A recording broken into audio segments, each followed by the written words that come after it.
What is it like dating a professional athlete? Does it sound appealing, stressful, or exciting to you? Do MMA fighters like rough sex all the time? Hello, my loves. It's Dr. Tara, your favorite sex and relationship expert here at Luvbites, the podcast for sexual wellness and exploration.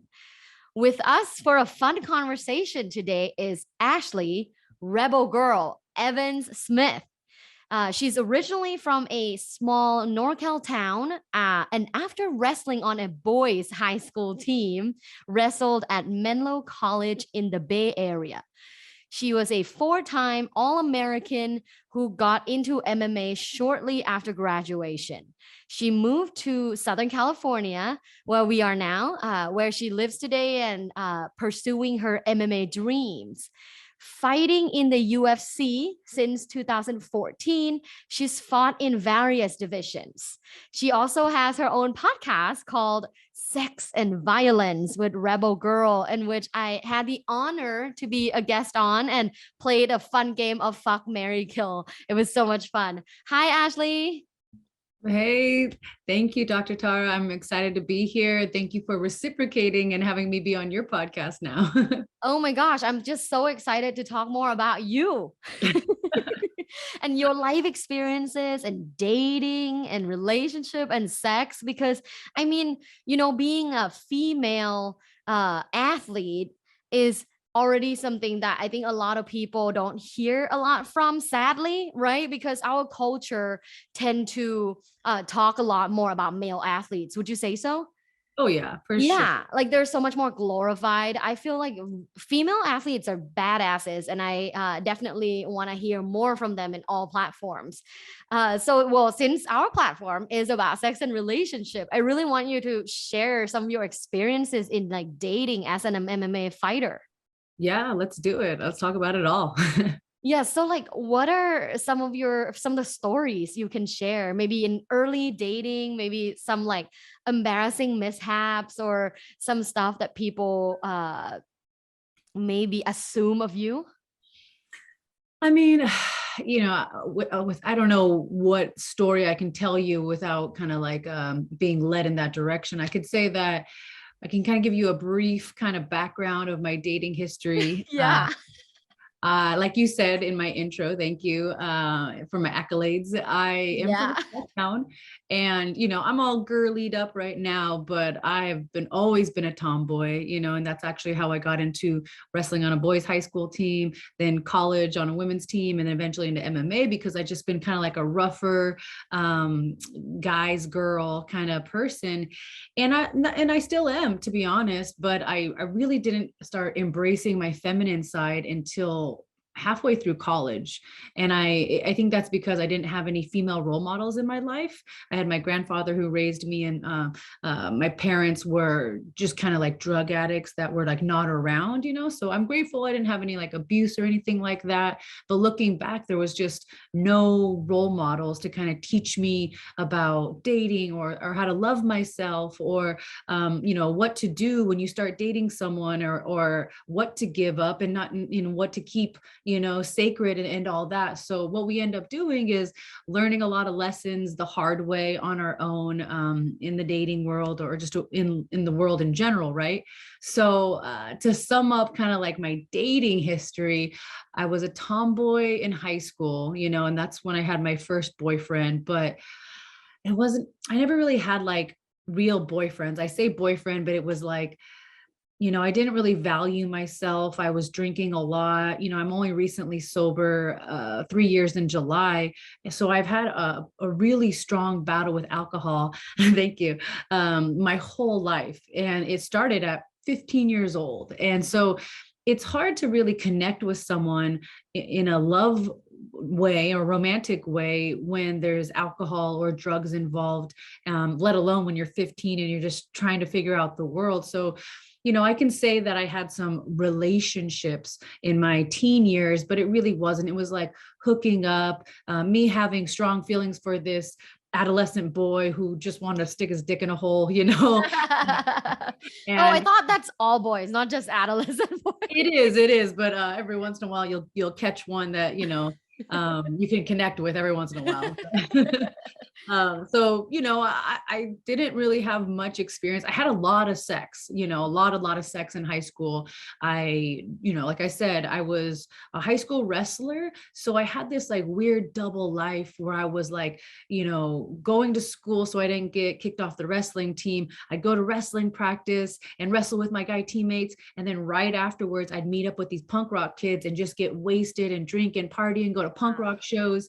And then I'd get blacked out drunk and like hook up with a boy, not really have any memories, and then do it all over again, all through high school. So like lots of shenanigans and sex and chaos and fights and just like a wild life. And that all ended up catching up with me, but that's another podcast. I can tell you, I basically went to juvie for stabbing somebody when I was 17.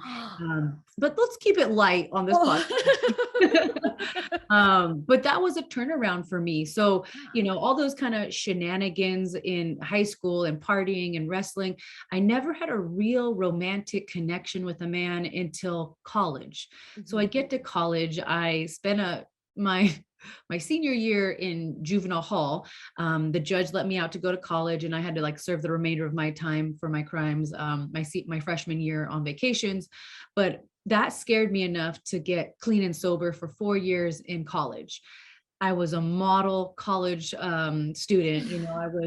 I was my senior representative. I was an RA, which is a resident assistant. So Yeah.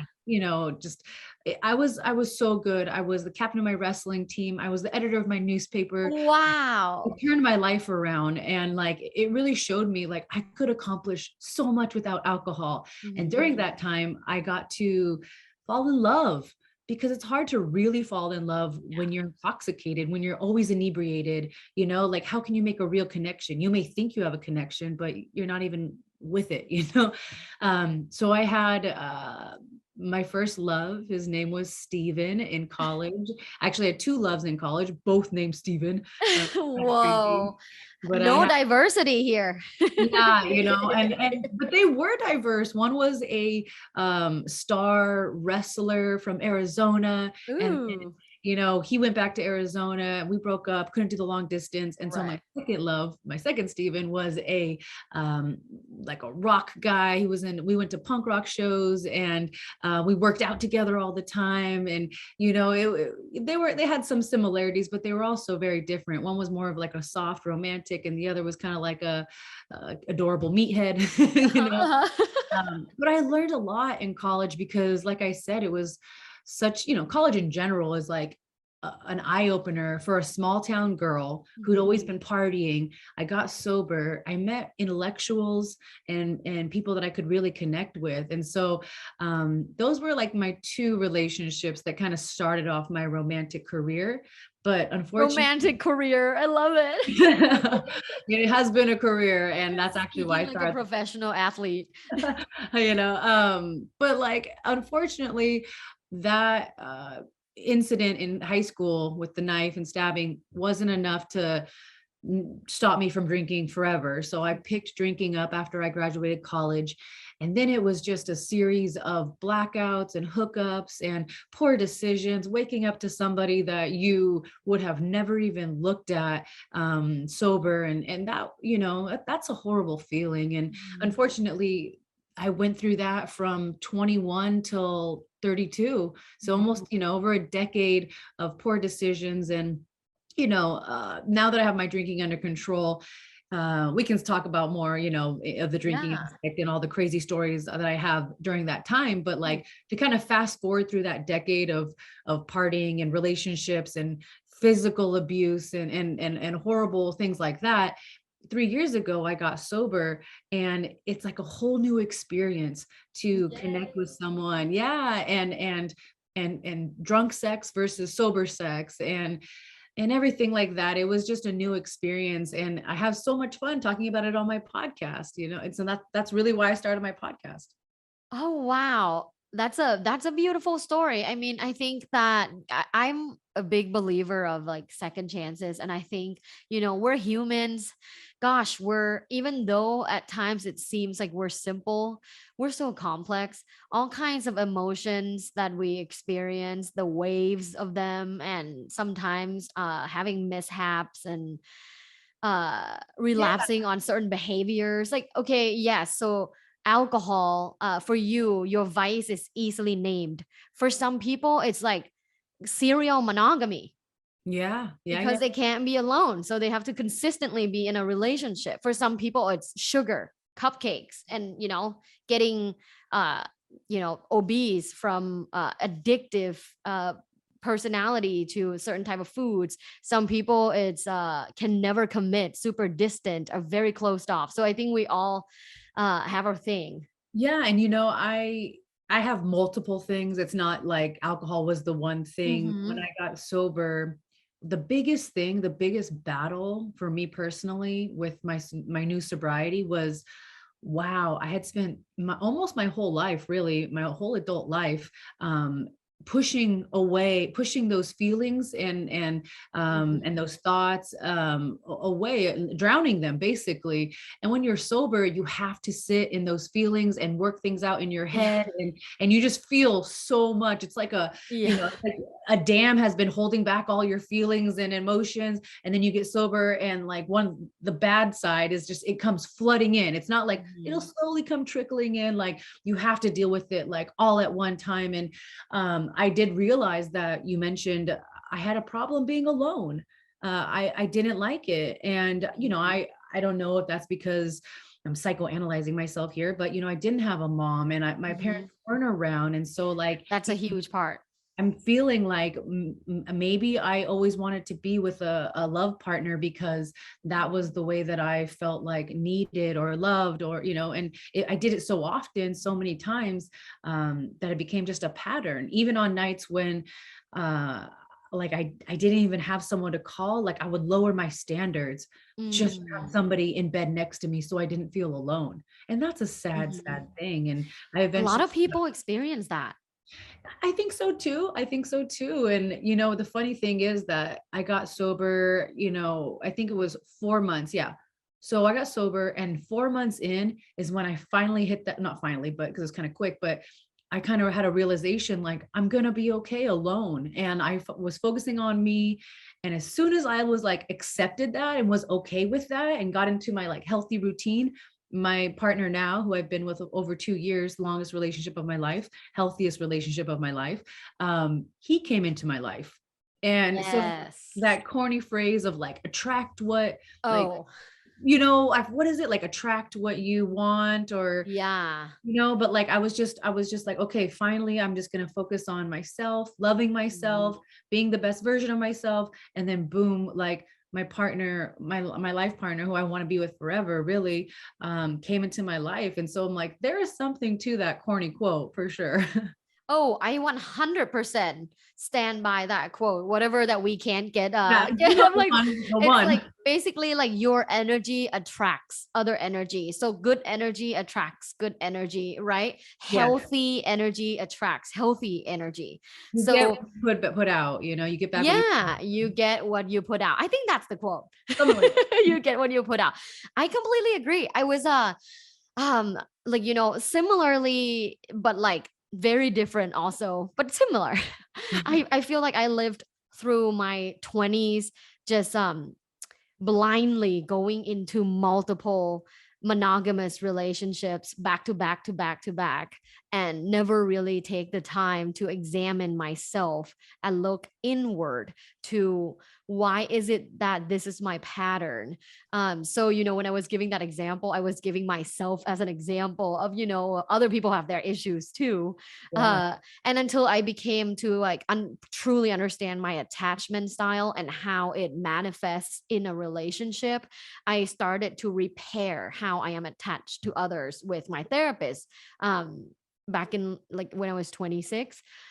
So it's a long journey of me also like going on this relationship and sexual awakening as I like finished my PhD and became a professor, and just learning more and more through like research and learning and teaching. Yeah. um so when you were young, you were always like a tomboy. Have Has anyone thought you were a lesbian? Oh my gosh. When I was in high school, because remember I said I didn't start embracing my feminine side until college. In high school, I would wear cut off dickies because it was like the punk rock look, right? Yeah, Like cut off dickies and baseball shirts, like the baseball tees. yeah. I had braces. I didn't know how to do makeup or my hair, and then also I was in a small town and I wrestled on a boys team. Very close-minded people automatically assumed she's a lesbian. And I actually have a very funny story. So people thought I was a lesbian in high school, never really cared. Like I've always had a lot of insecurities, but it never kept me from being unique and being myself and doing what I wanted. Thank goodness, because there's some deep-seated insecurities that I Mhm. had, but I was just like, fuck it. Like I'm still going to do whatever I wanted. I've always had the the rebel girl side You're to me. the rebel girl. Yeah. So, like that's something that's like deep inside of me. And I can attribute that to probably like my crazy upbringing and the punk rock scene and all that. But, when I was in high school, they thought I was a lesbian. And then, some people knew I wasn't, didn't really matter. When I got to college and I had one of my first loves, like I told you, when we finally got together, he said, "Man, it's so crazy that you wanted to go out with me because I thought you were a lesbian." And I'm like, wow. He's like, "Yeah, all the football players think you're a lesbian. They think you're really hot, but they think you're a lesbian." And I'm You're a like, hot lesbian. yeah, and I think that was my sophomore year, and that's about the time that two of my old wrestling teammates, Jade and Rita, they took me to the salon to get my unibrow waxed and taught me how to do makeup a little bit. And so, and then I started getting some more looks from boys and all that. But it was quite a long time before I got girly at all and embraced my femininity. And then I started actually having more dating experiences. Ooh. So when you started dating in college and you had your first loves, and then throughout the years of your 20s, of would you say kind of like toxic relationships that are more peripheral? Yeah. Um Well, what I was going to also mention, sorry to cut you off, like, remember you said like sometimes we have like more than one thing, right? And I said yeah. alcohol was my thing, being alone. And, I'm sure I'm making myself sound wonderful here, but I love the honesty, like I have my podcast and I keep it real with my Mhm. listeners and my viewers. It's like, how can I expect to, get something out of my guest if I'm not honest? So Yeah. one another thing that I not had going for me, like another bad thing was until this relationship, I had never been faithful. I had Mhm. cheated on every single boyfriend I ever had. It didn't mean I didn't love them, but in my like drunken, like alcohol soaked mind, I had created this illusion that sex is amazing and that we can, have multiple partners. And Mhm. even if your partner doesn't want you to and you do anyway, it doesn't matter because you still love them. Like, just like an alcoholic does with alcohol, we Mhm. create these excuses, right? Why, like, well, I'm okay because this, or it's okay because this. But in all actuality, I never wanted to hurt anyone. And it wasn't Mhm. until I got sober that I realized I was hurting everyone. I was hurting everyone in my life, that anyone that came across my path. And I didn't love myself. I didn't love what I was doing. And so finally, sobered up and all that. And it's like, okay, I'm not mistreating people, my partners, or you know what I mean? Like, even justifying it, I felt like a bad person when I sobered up. And then now it's like, okay, like I would never do that to my partner now or anyone else because I finally can see like kind of the error of my ways. Yeah, the intoxication and perhaps like low self-esteem. I mean, I cheated too. So I was also drunk when I cheated. So I'm, in the past, ever since the first relationship I had with a boy was later. My first like relationship was with a girl. So If anyone who's lesbian hears me, I would say more bisexual, because I've been in more heterosexual relationships with cisgender men than women. But I would still identify as bi. The first boy that I had sex with and had a relationship with, I cheated on him. And from that time, and then realized he cheated on me. So from that time, to me, it felt like it was normal. Like it was a normal thing that people just do. Yeah, Huh. I I don't know. I didn't really. Right? Like you see it in movies, TV shows. I mean, even some people, their parents, their like aunts and uncles. Yeah, I don't know, like looking back now, like I said, I just created all these excuses like I'm an independent, I'm a Mm-hmm. feminist, Mm-hmm. like, I'm a modern woman. Like, no, you're a cheater. You have no self-control. You are not considering your partner's feelings. And now that I am, I'm like, oh God, like, like I should make amends to some of my past partners, but they always they weren't always the best as well. So we can just kind of like wipe the slate clean and move forward, I guess. I like that. I mean, forgiveness is powerful and ownership is powerful. And, you're all like doing all of that. I wanted to say too, like, yes, like that having sex with others can totally happen had you just communicated, right? It's like Yeah. a lot of times, like people's relationship issues. I mean, I would say like 95% of the times of sex and relationship issues are communication issues. Yeah. Do you mean that I might have been able to have multiple partners if I communicated with my current partner?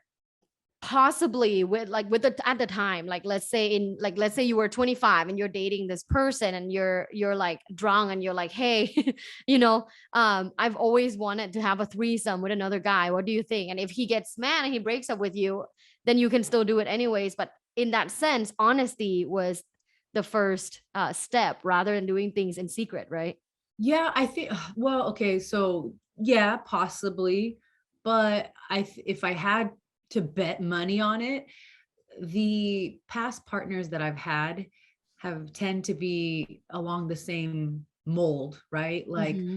alpha males who are very territorial and they maybe I'm not giving them credit, but like I would put money that most of them would not have been okay with me having another partner. And I think that you find your typical, especially in the combat sports world, a little bit close-minded, homophobic sometimes, Mm-hmm. like these types of people in the industry that I'm in. And I end up dating in the industry because if you're really committed, and as most professional athletes have to be, you are at the gym and then you're home and you're at a recovery place, for your body, and then you come home, or the grocery store and you come home. And so you tend to just be around people in your industry and you date them. Mm-hmm. So yeah, I could have mentioned it and talked to them, but I almost for certain that these types of men would not have been okay with it. I have had, multiple partners, I've had threesomes and that kind of stuff, but they were never with partners that I was exclusive, or, my boyfriend at the time. It was never. Right. It was like a random group sex. Yeah, like, I went out to a bar and my guy friend liked this girl, but the girl liked me. And I was like, well, all right, like I'm Let's gonna do be it. the best wing woman you've ever seen right now, Yes. Or in college one time, there was these two basketball guys, and I was hooking up with one of them, and he actually asked me, he said, hey, my friend likes you, would you mind like all three of us? And that was my first time ever. And I said, okay. And that's in the spank bank forever. That was your first time threesome sexual debut. Yeah, in college in a dorm room. How was it? It was awesome. It was awesome. You're like It this. was. Did you come?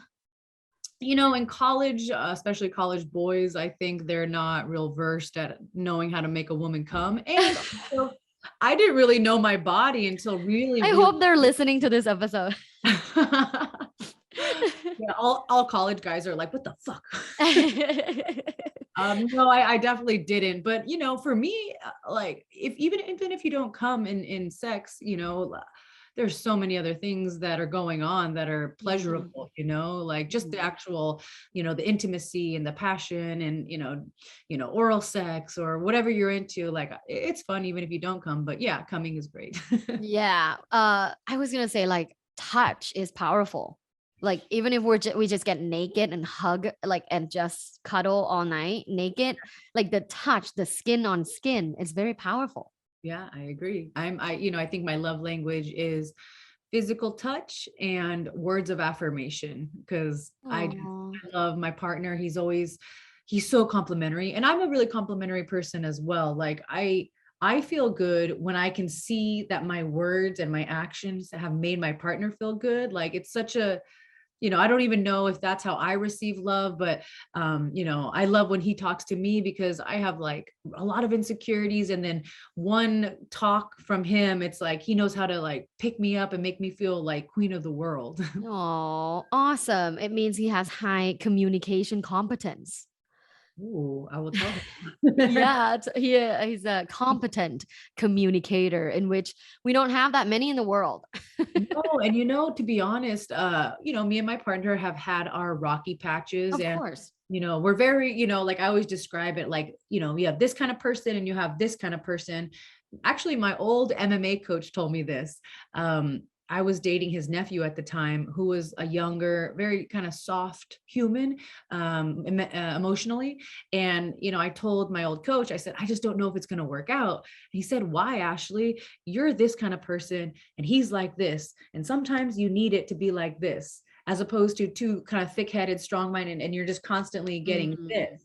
And I thought to myself, like, okay, let's try that. And so I tried that, but that type of personality wasn't for me.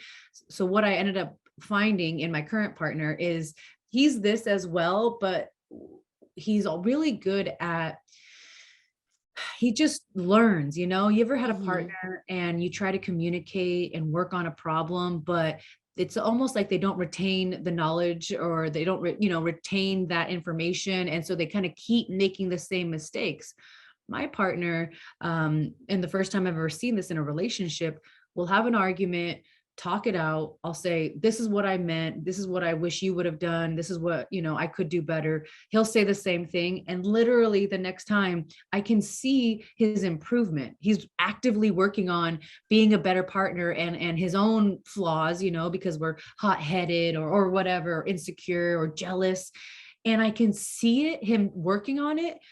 I never had a bigger lady boner in my whole life. So turned on. I'm like, you're the man. I'm going to fuck you so good tonight. Like, you're the man I want to be with for the rest of my life because I'm so tired of being with these hard-headed, unwilling to change partners because Mm. nobody's perfect. But all I'm asking for, and all anyone can ask for, is that you try to get better, try to communicate just a little better. And he does. And I'm grateful. Oh, hallelujah. I mean, I've been preaching this forever and I hope people listen and listen to this example. Uh, I always say, look, we all need to adapt, you know? So, because like people don't like the word change, it triggers them, right? Like, you want Right. me to change? Like, I love that you, word. yeah, yeah, exactly. Because you've, worked on yourself. With But, me, change is like, uh, as an athlete, I think we constantly are trying to change our bodies and mm, get stronger. So when I hear change, I think like improve. that must be the attitude of a professional athlete because most people, when they hear change, they think, what, something's wrong with me? Oh, You want me to change? What's wrong with now? I yeah. thought you loved me the way I am. That Yeah. sentence, like love me the way I am, I think it's been taken like misguidedly at times. Mhm. Take like loving you the way you are doesn't mean that both people can adapt throughout the lifetime. Yeah. I think the ability to adapt, or in my field we call it relationship agility, Mm, like being relationally agile, meaning you can like adapt and be dynamic and evolve together in various ways. That's the key of a happy long-term relationship and sexual relationship, that's right? exactly the key to being a successful fighter as well. And what I mean is if you do not adapt in the moment and you stick to what is in your mind, you're going to lose. We train for months at a time. We train our bodies, train our minds, and we have this like game plan and kind of visualization of how the fight is going to go. Bless you. Bless you. And sometimes when you get in the cage and you're fighting someone and you think they're going to be punching, turns out they're going to be grappling a lot. So the person who adapts in the moment and who can change is usually the fighter that can win. But if you stick so hard to what you think was going to happen and you don't adapt, the consequences are not so good. Wow. So maybe that is the thing about athletes. So have you dated multiple athletes? Oh yeah. You know, I mean, in Is your high current partner an athlete? Yeah, he is a jujitsu black belt. So, Damn. So don't fuck with you. yeah, I mean, Don't fuck with both of you. he's really great backup because, of course, I like to handle it myself. But, Uh-huh. Uh-huh. Uh-huh. you The know, rebel girl, she got this. She got this. Don't need no black belt jujitsu, but it's good. It's a good backup. yeah, you know, he actually fought a little bit himself, but his main sport is jujitsu. He's going to be a gym owner very soon. He's opening a gym Ooh. in California. Yeah. So, but to answer your question, didn't really have official boyfriend in high school, but messed around with the wrestlers. Mm-hmm. And then in college, you know, those boys were, the first boy was a wrestler, the other boy was a football player, and you know, even after that, like, okay, moving down to Southern California, lots of fighters I dated, Yeah. CrossFit athlete. You know, one time I dated a skater, and that was, to me, he was a normal person. He wasn't really an athlete, you know, and I feel kind of bad about that. But yeah, it's just been a bunch of athletes because they can understand the lifestyle that you've chosen, because there's so much to it, the diet, the sleep, all that, you know, the traveling, the sacrifices that you make, like, you know, irritability when you're hungry, like there's just a lot to it. And so instead of having to date, or instead of dating a normie, you know, Yeah, yeah. and kind of Is trying that to, what athletes say? Like, are you dating a normie? that's what alcoholics say when they date. Oh. I don't know, I think that's the term, that's where I got it from. But Oh. no, we don't say normie, but you know, there's just two sides to, like, you know, being Yeah. an athlete. There's pros and there's cons for sure, but for the most part, yeah, I've always dated athletes.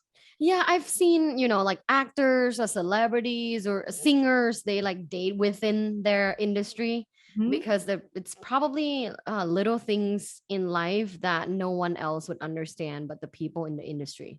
And I mean, let's face it, it's not romantic, but convenience, you know, Yeah. like Yeah. I, me and my partner, we're going to the same places, we're training at the same gym. I need someone to go for a run with me, you know, we're both dieting. Like it's convenient. It really is. If I Mm, was an actress, you know, dating an actor, we could run lines together, we could go to yeah.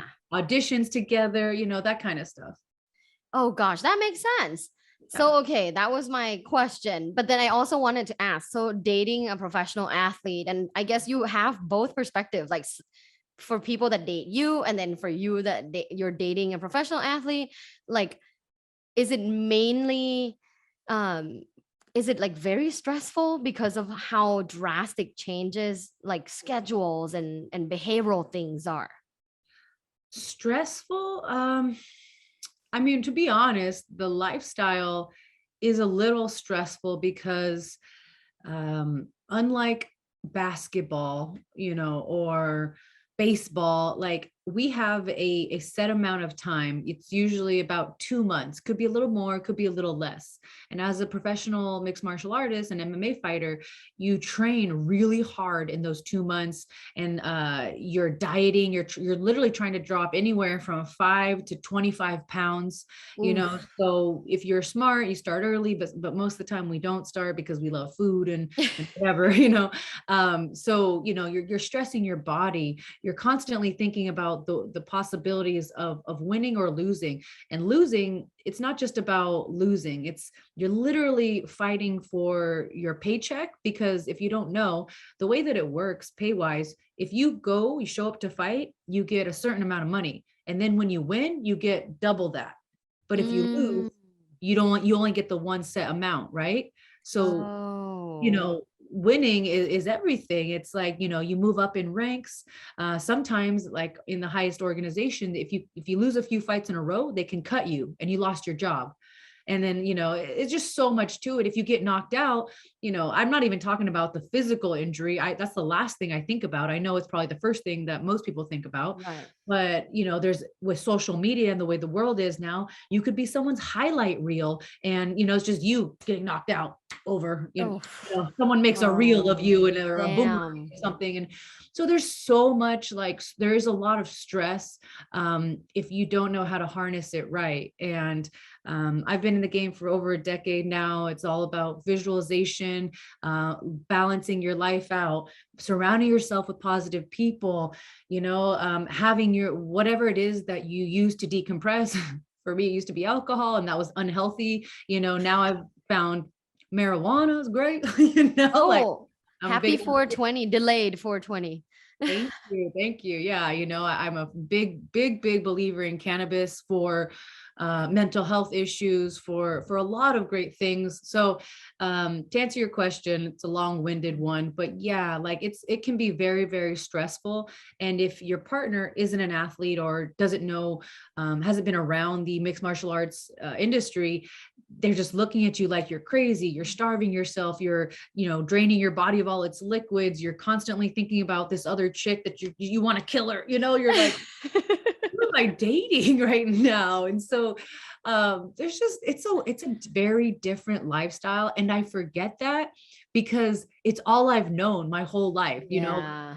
wrestling and then amateur fighting and then professional fighting. And, probably when I'm done, when I hang up my gloves, I not probably, for sure, I will always be in the scene. I just got a job yesterday as a backstage interviewer for a local fight promotion here, which is a smaller promotion, but it's a start and I'm still in my career. So like, there's no downtime. So That's amazing. I'm so excited, and it's just a baby step, but I'm not leaving the sport anytime soon, for sure. Your passion shines through. It shows that you do like love the sport and you're not in it for like other, I don't know, shallow reasons. It seems like you're just really deeply passionate. Yeah, funny story, when I fought 9 total amateur fights. And in the amateur scene, you don't get paid. It's kind of like where you're Damn, getting, really? yeah, you just got to go in there and get Oof. experience. And, but nowadays, not when I was starting out, but nowadays the amateur fighters have to wear headgear and shin pads and elbow pads. But when I was an amateur back in, 2009, 10 around, oh, actually I graduated college in 2009. So like 2010, 11, no elbow pads, no shin guards, nothing. And so it was just like a professional fight, but we didn't get paid. But my point is, I love fighting so much that when I took my first professional fight, I went to, where was it? Miami with my coach, Adam, old coach. And we fight and we win. And then I'm walking out just like all smiles out of the arena. And he's like, "Hey, Ashlee." And I'm like, "What?" He's like, "Where are you going?" I'm like, "I'm hungry. I want to eat food." And he's like, "Let's get paid." And I'm like, "Oh yeah." And I would have done that a million times over for free because I love fighting. I love the Oh, nerves. I love challenging myself. I love everyone screaming at you. I love everything about it. wow. Oh, the way you just described that like gave me chills. It felt very like honest and sweet, even if it's about fighting. It Well, is about to that note, I wanted to ask you last question. I think this is like a lot of people tend to think this. Do MMA fighters like rough sex? you know, I feel like I'm a really good person to ask this because Yes, I like agree. 3 reasons. Like, I have my podcast. I always talk to other people. I myself am a fighter and I fucked a lot of fighters, like, Uh-huh, uh-huh. um, you know, I would say yes. If you like did a statistical analysis of my Yeah. own personal experience, in addition to the experiences that I've had and the conversations I've had with the people on my podcast, most of the time, yes. But just like everything, there's always a small fraction that, doesn't. But I will say this one thing, even though I do enjoy like primarily like rough, aggressive, passionate sex, every once in a while, my partner is such a passionate, romantic person. And he's like, he loves long kisses and wants to make out. And I'm not like that. And I feel so bad because like, like he'll go to kiss me. I'm like, and like I kind of in my mind I can tell I'm kind of like a like let's fuck kind of girl. You're like, let's fuck. Yeah, and he's like let's make out Let's passionately. make love, baby. Yeah, and so sometimes we will do that, and I'm surprised I'm like, oh, this way is good too. Oh yeah, that slow kissing, slow sex, slow thrust. I'm a fan. I mean, I do like the like boom boom bang bang bang too. But I'd say I'm more 50-50. I do like them 50-50. I mean, like if I'm on top, I feel like that's when I can go really slow and hit all the good spots, Ooh, Like, moving your hips. yeah. And I'll tell you one thing, for you, anyone listening out there, if you have not dated or been sexual with a grappler, I'm not saying a striker, like a boxer or even an MMA fighter, but like someone who's really good at jujitsu or wrestling, like the grappling aspect, they have really good hips. And I'm serious. This is a tip. Like, do yourself a favor. I was going to say ladies or gentlemen, guys, girls, find yourself a grappler, someone who does jujitsu or wrestling. Oh my gosh. Like that hip power is on another level. It's So good. your hip power. Oh, well, I have great hip power, but I'm not the one doing the thrusting a lot, Yeah. If I'm on top, like, yeah, I do know how to use my hips, but as like the person with the wiener, and the hip, Yeah. that's usually where it comes into play. Yeah. Oh my gosh. Okay, so I'm taking note in my brain now. In the future, for threesome purposes, the people we will reach out to will be the grappler. Yeah. Mhm. Wow, great point to end the show. But before we go, I want to play a game with you. All right, let's do it. This game is called 10 Quickies with Dr. Tara. Ooh. Yeah. Are you ready for some quickies with me, Ashley? So You know, ready. I have the hots for you. So I mean, one of these days. It's only because I show my boobies every time. I'm like, oh. So 10 quickies with Dr. Tara. I'm going to give you a word and you just give me a short response back. Like the first thing that comes to my mind. Yeah. Anything. It can be a word. It can be a sentence, a few sentences. Okay. All right, let's do it. Number 1, dating an MMA fighter. Passionate thrusting. Oh my gosh. My partner is a painter, and I'm going to ask him if he wants to start a new career. No, so real quick, I know we're in the quickies, but grappling and jujitsu, it is for everyone. I'm serious. You can be any age, any level. You can start at a white belt, but it really is, maybe not so much striking really, but grappling is for everybody. It's called jujitsu, but it's translated as the gentle art. And it's very, the whole point is a smaller person can beat a bigger person. So it's about leverage and angles, and it's really good for female self-defense. Like, it's amazing. You should check it out, or your partner too. Damn, I did not know that that's like it's advantageous for a smaller person. It is. And I'm 5'4". I feel like I should try to go to a class to see what it's about. Perfect for you. Yeah. Okay, behind the scene, we're gonna have to talk a little bit more about this. But okay, number 2, hands-free vibrator. Oh, my partner using it. I have to use my hands, so my partner's using it. Number 3, celebrity porn. Tommy and Pam Anderson comes to mind. Have you seen it? I haven't seen it. Yeah. Me neither. I don't watch a lot of porn because I had a little phase and I realized that when I didn't have the porn and I was just masturbating on my own with my own imagination, I couldn't get off. And I was Mm. like, oh, hell no. So I thought it was the porn. So I stopped. And yeah, my imagination just started kicking in. So I try not to watch porn every once in a while. I may take a peep. Yeah, no, me too. I think we talked about porn reliant and porn Yeah. addiction. Yeah. Yeah. It's a Yeah. big problem. Yeah. Uh, Number four, tattoos.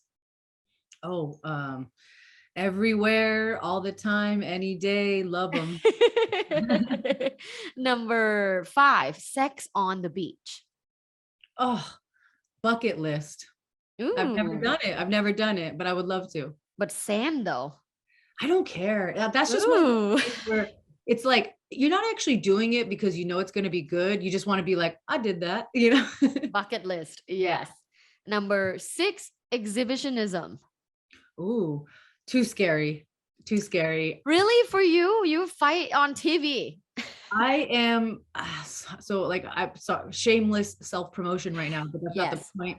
I just started my exclusive like adult content site. Mhm. I was missing out on a lot of money that I could have been getting, and it's going really well. But that was so hard for me to start because, like I told you, from an early young age, I've had so many insecurities. I look in the Mm. mirror and I still see that 14-year-old girl, the chunky little tomboy with braces and the cut off dickies. And so exhibition is like, I'm really shy. Like I'm shy about my body, but not other things. Like I know I have a lot to offer, but I always compare myself to like supermodels and I'm like, ooh, I don't want, you know, you We know. all do. It's ingrained in us as like a women to think, whoa, like, I have to be that skinny. I have to be that tall. My arms have to be smaller. My legs have to be smaller. I'm still catching myself taking pictures with a group of friends and go, oh my God, my arm looks so big. Like I'm still catching myself every day, just speaking in a negative way about my body, but then I stop and then I tell myself, like, no, you look beautiful. It's okay. You actually changed the way that I talk to myself from our last podcast. I asked you a very honest question. I said, and just like I'm being honest right now, I said, I am insecure about my body because in the present moment, I'm recovering from an injury. I can't work out the way I want. And it's hard for me to feel sexy, hence want to have sex. Or I want to have sex, but like, you can't just flip it on, you got to Mhm. feel it. And I have tried to force myself before, and that's a horrible feeling that you should never do that.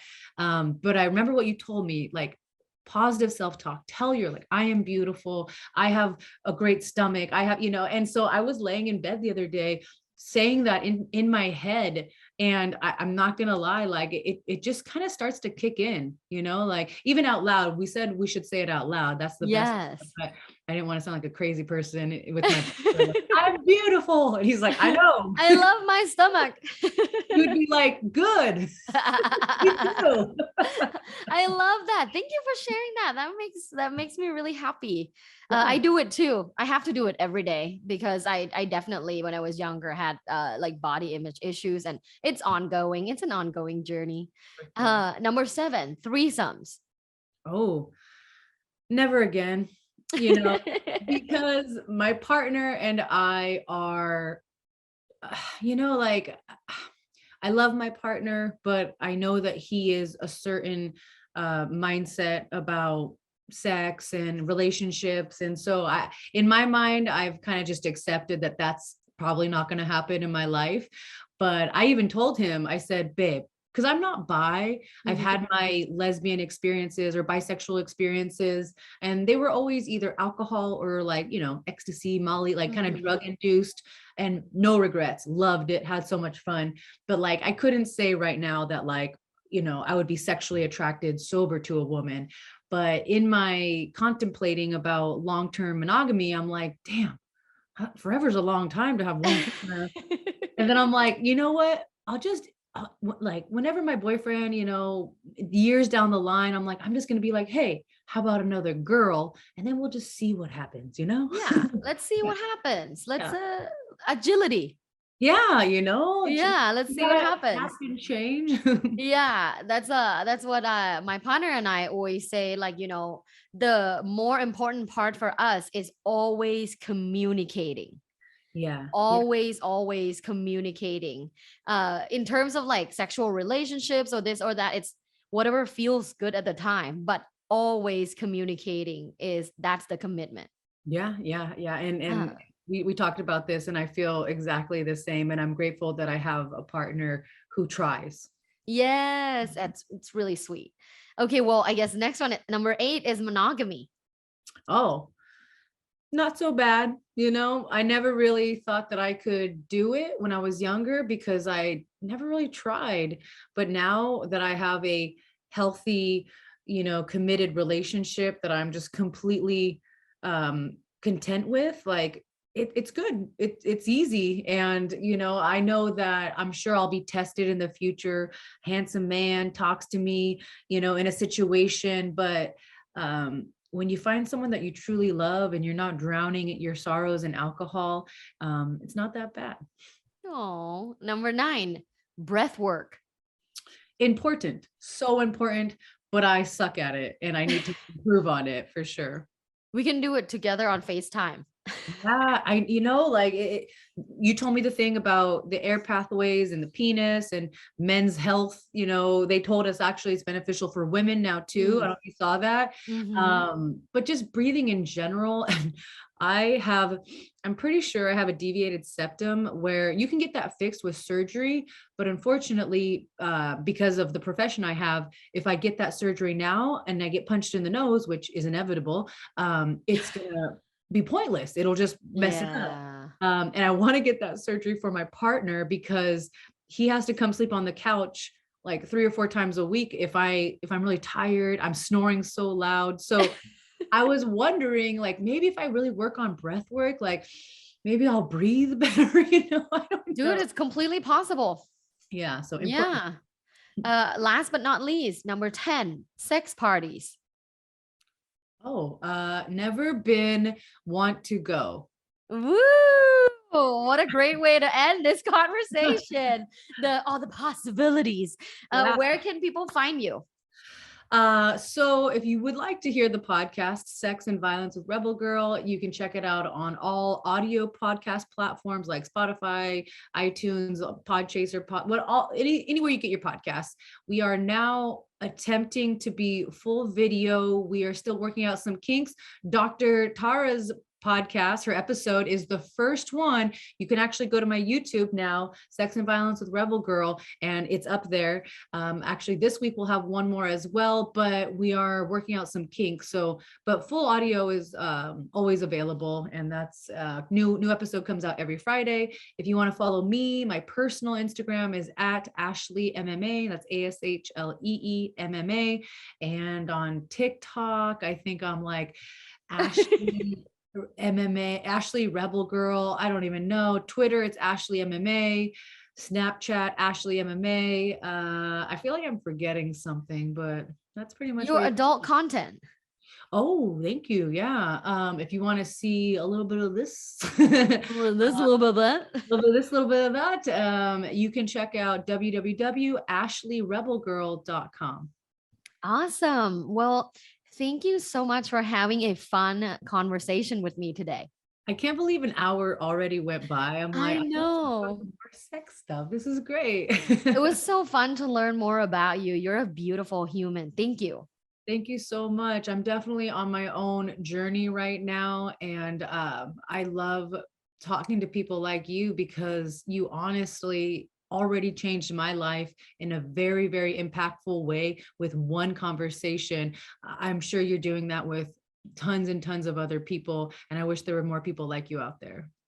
Oh, much love. Thank you, Ashlee. Yeah. Have a good day. Then thank you, my loves, my community, for listening. Thank you for being a part of this sexually intelligent community, Luvbites. I appreciate you listening till the end of the episode. And if this resonates with you, please feel free to share, tag me when you do, send me DMs for feedback. I love hearing from you. And other than that, I mean, per usual, Have an orgasmic day. Thanks for listening. This was Love Bites. Love Bites. By Dr. Tara. Follow Dr. Tara on social media at lovebites.co. Have an orgasmic day.